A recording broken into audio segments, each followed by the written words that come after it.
20 नवंबर को उत्तराखंड की खाली हुई केदारनाथ सीट पर उपचुनाव होना है। अब मतदान के लिए मात्र 3 दिन बाकी हैं।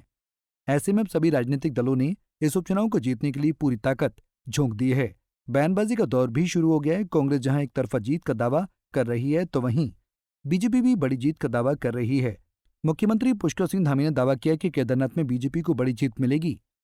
श्री केदारनाथ विधानसभा के चुनाव में भारतीय जनता पार्टी भारी बहुमत से जीतेगी। आशा नौटियाल जी जो हमारी प्रत्याशी हैं, उनका एक लंबा अनुभव भी है। 3 दशक से ज्यादा समय से वो इस क्षेत्र की सेवा करती रही हैं। हमारे प्रधानमंत्री जी की अगाध श्रद्धा और विश्वास का केंद्र हमारे बाबा केदार का धाम है।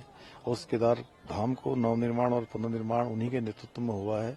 अब भव्य केदार और दिव्य केदार बन रहा है। 2000 करोड़ से अधिक की योजनाएं वहां पर चल रही हैं और पूरे केदारनाथ विधानसभा का विकास भी बहुत तेजी से आगे बढ़ रहा है। 750 करोड़ की योजनाएं तो अभी जो आपदा आई थी उसके बाद यहाँ स्वीकृत हुई हैं। यहाँ पर उनके शासनादेश निकले हैं। तो ये विकास का जो क्रम है, ये हमारी यहाँ की जनता उसको रुकने नहीं देगी। उस क्रम को बढ़ाएगी, उसकी गति को बढ़ाएगी और ऐतिहासिक विजय दिलाएगी। यूं तो केदारनाथ सीट पर बीजेपी का ही दबदबा रहा है, लेकिन इस बार बीजेपी के लिए ये राह आसान नहीं होने वाली है, क्योंकि पिछले उपचुनाव में बद्रीनाथ और मंगलौर सीट जीतने के बाद कांग्रेस भी उत्तराखंड में मजबूत नजर आ रही है। अब एक नजर केदारनाथ विधानसभा सीट के इतिहास पर डालें तो इस सीट पर राज्य गठन के बाद 5 बार चुनाव हुए हैं। 5 में से 3 बार यह सीट बीजेपी के खाते में गई तो 2 बार कांग्रेस की।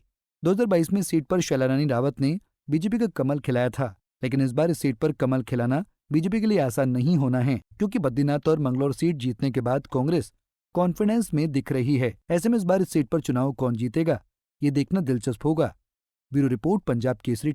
हमसे जुड़े रहने के लिए हमारे YouTube चैनल को सब्सक्राइब करें और नई वीडियो की नोटिफिकेशन के लिए बेल आइकॉन को दबाएं।